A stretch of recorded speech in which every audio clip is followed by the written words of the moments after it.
Komeza ugubwe neza uri ukurikiye ibiganiro n'amakuru tugenda tukugezaho gatanu kuri gatanu. Twakubwira ko rero nk'uko byakunze kuvugwa cyane ko igihugu cy'u Burundi cyohereje ingabo muri Repubulika Iharanira Demokarasi ya Kongo mu rwego rwo kujya gufasha igisirikare cya Repubulika Iharanira Demokarasi ya Kongo mu rugamba gihanganyemo n'umutwe wa M23. Kuri ubu biravugwa ko ingabo zirenga ibihumbi bitandatu z'u Burundi zoherejwe muri iki gihugu cya Repubulika Iharanira Demokarasi ya Kongo kugira ngo zijye gufasha igisirikare cya Repubulika Iharanira Demokarasi ya Kongo FARDC, ndetse ngo ni mu mabanga cyangwa se ni amasezerano y'ibanga yabaye hagati ya perezida w'igihugu cy'u Burundi Evariste Ndayishimiye ndetse na perezida w'igihugu cya Repubulika Iharanira Demokarasi ya Kongo Félix Antoine Tshisekedi Tshilombo,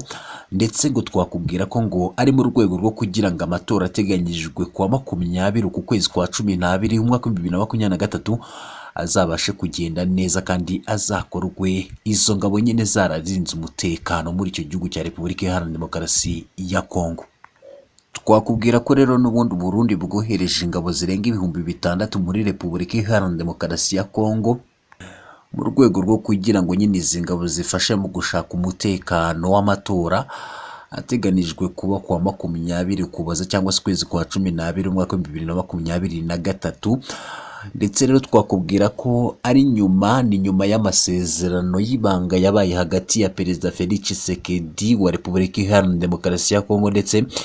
na perezida w'igihugu cy'u Burundi Evariste Ndayishimiye. N'amasezerano y'ibanga rero ibi bihugu byombi byashyizeho umukono, bikaba byarashyizeho umukono muri Kanama cyangwa se nanone mu kwezi kwa 8. Akaba ari amasezerano yabaye hagati ya perezida Tshisekedi Tshilombo wa Kongo ndetse na perezida Evariste Ndayishimiye w'u Burundi. Akaba yarabereye rero Igitega aho mu Burundi nyine, ndetse ako kanya ingabo z'u Burundi zigera ku bihumbi 2 zahise zoherezwa mu burasirazuba bwa Repubulika Iharanira Demokarasi ya Kongo kugira ngo bashyigikire ihuriro ry'ingabo za Kongo, ni ukuvuga FARDC, FDLR, Mai Mai, Wazalendo ndetse n'indi mitwe iri gufasha igisirikare cya Repubulika Iharanira Demokarasi ya Kongo mu kurwanya inyeshyamba za M23. Nta yindi ntego yari hari rero usibye n'ubundi kurwanya inyeshyamba za M23 cyangwa se kurwanya umutwe wa M23. Twakubwira ko rero mu ntangiriro z'Ugushyingo cyangwa se nanone ukwezi kwa 11 Burundi bwongeye kohereza nyine ingabo zigera ku 1000 mu rwego rwo kugira ngo zijye gushyigikira n'ubundi zari zamaze kuhagera, dore ko hari habanje nyine kugenda ingabo zigera ku 2000. Izindi 1000 rero nazo zaize zikurikiraho mu rwego rwo kujya gufasha n'ubundi zo zari zamaze kugeraho muri Repubulika Iharanira Demokarasi ya Kongo kugira ngo zijye kurwanya umutwe wa M23 zifatanyije n'ubundi n'igisirikare cya Repubulika Iharanira Demokarasi ya Kongo ndetse na rya huriro ry'imitwe yitwaje intwaro iri gufasha igisirikare cya Repubulika Iharanira Demokarasi ya Kongo. Ku itariki ya 6 rero Ukuboza cyangwa se ukwezi kwa 12 abandi basirikare bagera kuri 800 b'u Burundi n'ubundi boherejwe muri Repubulika Iharanira Demokarasi ya Kongo, cyane cyane mu ntara ya Kivu y'Amajyaruguru ndetse no mu ntara ya Kivu y'Amajyepfo kugira ngo bajye kurinda umutekano no kugarura umutekano ahantu hazatorerwa cyangwa se hazabera amatora, ndetse no kugira ngo babashe kurinda no kurindira umutekano nyine ibikorwa byo kwiyamamaza bya perezida Tshisekedi n'ubundi byari byamaze gutangira. Ubwo bivuze ko rero mu ntangiriro n'ubundi nyuma y'amasezerano perezida Tshisekedi yagiranye na Evariste Ndayishimiye w'u Burundi, amasezerano yabereye n'ubundi muri Gitega aho mu Burundi. Ku ikubitiro n'ubundi ingabo zigera ku 2000 z'u Burundi zahise zoherezwa muri Repubulika Iharanira Demokarasi ya Kongo. Nyuma rero hahise hiyongeraho izindi zigera ku 1000, nyuma n'ubundi haza kwiyongeraho izi zigera kuri 800 zoherejwe ku itariki ya 6 y'ukwezi kwa 12 umwaka wa 2023. Zari zigiye rero kurinda n'ubundi ahazabera amatora ndetse no kurinda ahazabera ibikorwa byo kwiyamamaza kwa perezida Félix Tshisekedi Tshilombo unayoboye iki gihugu cya Repubulika Iharanira Demokarasi ya Kongo uyu munsi. Izi rero zoherejwe n'ubundi ku itariki ya 6 ndetse haburaga iminsi 2 kugira ngo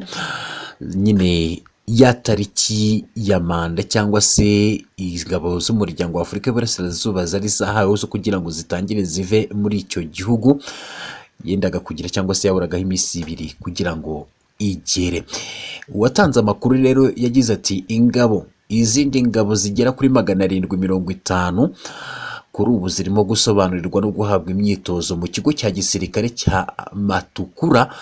ni mu ntara ya Cankuzo. Aho rero n'ubundi nyuma yo guhabwa imyitozo ndetse n'amahugurwa bayahererwa muri icyo kigo cya gisirikare nyine bazahita boherezwa n'ubundi i Kinshasa mu murwa mukuru w'igihugu cya Repubulika ya Demokarasi ya Kongo ku ntego n'ubundi cyangwa se mu rwego rwo kugira ngo bajye kurinda ahazabera amatora ndetse n'ahazabera ibikorwa byo kwiyamamaza cyangwa se ibikorwa byo kwiyamamaza kwa Perezida Felix Tshisekedi Tshilombo Antoine. Mu gihe rero n'ubundi za ngabo z'umuryango wa Afurika y'Uburasirazuba zikomeza kuva mu gihugu cya Repubulika Iharanira Demokarasi ya Kongo buhoro buhoro ndetse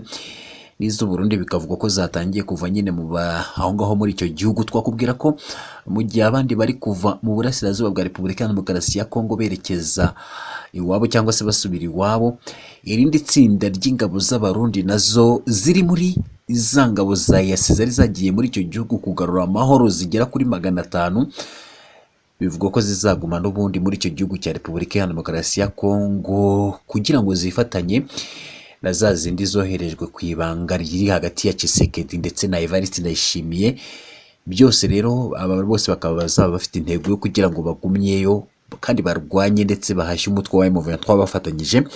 na cya gisirikare cya Repubulika Iharanira Demokarasi ya Kongo. Twakwibutsa rero kandi masezerano y'ibanga yabaye hagati ya Tshisekedi ndetse na Evariste Ndayishimiye w'u Burundi yabaye n'ubundi muri 2021 yatumye rero n'ubundi ingabo zigera ku 1000 z'u Burundi zoherezwa nyine muri Repubulika ya Demokarasi ya Kongo by'umwihariko muri Kivu y'Amajyepfo mu rwego rwo kugira ngo bafatanye n'igisirikare cya Repubulika Iharanira Demokarasi ya Kongo mu kurwanya no guhashya nyine imitwe irwanya ubutegetsi bw'u Burundi ariko ikorera aho nyine muri Repubulika Iharanira Demokarasi ya Kongo. Iyo mitwe rero n'ubundi irimo FNL ndetse na Red Tabara, irero ikaba irwanya ubutegetsi bw'igihugu cy'u Burundi. Aba basirikare rero bagera ku 1000 boherejwe nyine muri icyo gihugu ndetse ni ku masezerano yari hagati y'ibihugu byombi, ni ukuvuga Repubulika ya Demokarasi ya Kongo n'igihugu cy'u Burundi. Ni amasezerano yabaye muri 2021. Abatanze rero amakuru bavuga ko kuri ubu ibigo byinshi bya gisirikare by'u Burundi byambaye ubusa cyangwa se nta basirikare barimo kubera ko abenshi boherejwe nyine muri icyo gihugu cya Repubulika Iharanira Demokarasi ya Kongo mu rwego rwo kujya guhashya umutwe wa M23. Bakavuga ko rero haramutse hagize nk'umutwe runaka cyangwa se hagize nk'utera igihugu cy'u Burundi cyangwa se ushaka guhungabanya umutekano w'u Burundi, byagorana ko igihugu cy'u Burundi cyakwirwanaho kubera ko abasirikare benshi bacyo bagiye nyine muri icyo gihugu cya Repubulika Iharanira Demokarasi ya Kongo mu rwego rwo kujya gufasha nyine igisirikare cya Repubulika Iharanira Demokarasi ya Kongo. Amakuru aturuka n'ubundi i Kinshasa ni umurwa mukuru w'igihugu cya Repubulika ya Demokarasi ya Kongo, cyangwa se amakuru aturuka muri Repubulika Iharanira Demokarasi ya Kongo yemeza ko kuva Perezida Tshisekedi yatangira ibikorwa byo kwiyamamaza ku itariki 19 z'ukwezi kwa 11 cyangwa se Ugushyingo, abasirikare b'abarundi n'ubundi bagiye bagaragara mu bikorwa nyine barinze umutekano w'aho Perezida Tshisekedi ari bwiyamamarize. Ibi byose rero ngo byakozwe kugira ngo n'ubundi Tshisekedi ategure neza ibikorwa by'amatora ndetse abizeye umutekano we ku bijyanye n'amatora ateganyijwe nyine muri 2023 muri uku kwezi ku itariki 20. Gusa nanone twakubwira ko abatavuga rumwe n'ubutegetsi bwa Tshisekedi bakunze kuvuga ko Tshisekedi yateguye uburiganya bw'amatora hakiri kare ndetse kubera ko ngo yashyizeho mugenzi we Kasai Denis Kadima nk'umuyobozi wa komisiyo yigenga y'amatora Seni ndetse nganashyiraho abacamanza bashinzwe gukemura amakimbirane ashingiye ku matora, kandi ngo niwe wagiye abishyiraho. Barero bukaba baragiye bagaragaza ko rwose Tshisekedi yaba yarateguye uburiganya mu matora hakiri kare. Twakubwira ko rero kuva imihambara yatangira cyangwa se kuva imirwano yakongera kubura hagati y'ingabo za Repubulika Iharanira Demokarasi ya Kongo FARDC n'inyeshyamba za M23 mu ntangiriro z'Ukwakira cyangwa se ukwezi kwa 10, twakubwira ko n'ubundi ingabo z'abarundi zagiye zishinjwa kenshi na M23 kuba ziyivanga mu bibazo bya Kongo kubera ko ngo ziri kurwana ku ruhande rwa Kongo, ndetse twanakubwira ko kuba ngo zaragize uruhare muri iyi mirwano. Twakubwira ko rero n'ubundi mu ntangiriro z'Ugushyingo hari ingabo z'Abarundi zagiye zifatwa na M23 ndetse zikerekwa itangazamakuru. Izo ngabo zikavuga uburyo zaje gufasha igisirikare cya Repubulika ya Demokarasi ya Kongo mu rugamba gihanganyemo na M23. Usibye ibyo kandi hari amakuru yagiye atangazwa avuga ko abasirikare benshi b'Abarundi bagiye bagwa ku rugamba cyangwa se bapfiriye ku rugamba, ndetse abandi benshi nabo barakomereka bakomerekera mu ntambara yo kurwanya inyeshyamba za M23 mu ntara ya Kivu y'Amajyaruguru kuva ku itariki ya 29 Ugushyingo. Ingabo z'Abarundi zagiye n'ubundi zisubiza mu buzima bwazo pfuye. Perezida Evariste Ndayishimiye bisa naho yagambaniye n'ubundi ingabo za EAC ndetse akagambanira n'ibihugu bigize umuryango wa Afurika y'Uburasirazuba kubera ko byo byashishikanaga bishaka uburyo byagarura umutekano hagati ya M23 na FARDC cyangwa se mu burasirazuba bwa Repubulika ya Demokarasi ya Kongo. Ariko Perezida Ndayishimiye we n'ubundi we yakomezaga n'ubundi guca inyuma ruhinga kugira ngo ibibazo bikemuke nyine bya mu nzira ya politiki cyangwa se mu nzira ya diplomasi. We yakomezaga n'ubundi kwenyegeza umuriro ndetse no gushaka ko intambara yakomeza hakoreshejwe isasu. Ibiro byanatangaje benshi kubera ko n'ubundi Perezida Evariste Ndayishimiye niwe wari uri ku mwanya w'ubuyobozi bwa EAC. Rero hakibazwa uburyo nk'umuntu wakabaye yaba uwa mbere mu gushakira amahoro Repubulika ya Demokarasi ya Kongo binyuze muri diplomasi yagiye aca ruhinga ahubwo agakoresha inzira za gisirikare cyangwa se ingufu za gisirikare. Bikemezwa ko rero n'ubundi Uburundi bwahemukiye cyangwa se bwagambaniye EAC n'ubundi mu bikorwa byo gushakira amahoro Repubulika ya Demokarasi ya Kongo binyuze mu nzira ya politiki cyangwa se ya diplomasi kugira ngo bibe imirwano. Ni inkuru n'ubundi wasoma nawe kuri cyangwa se ku kinyamakuru The Great Lakes Eye.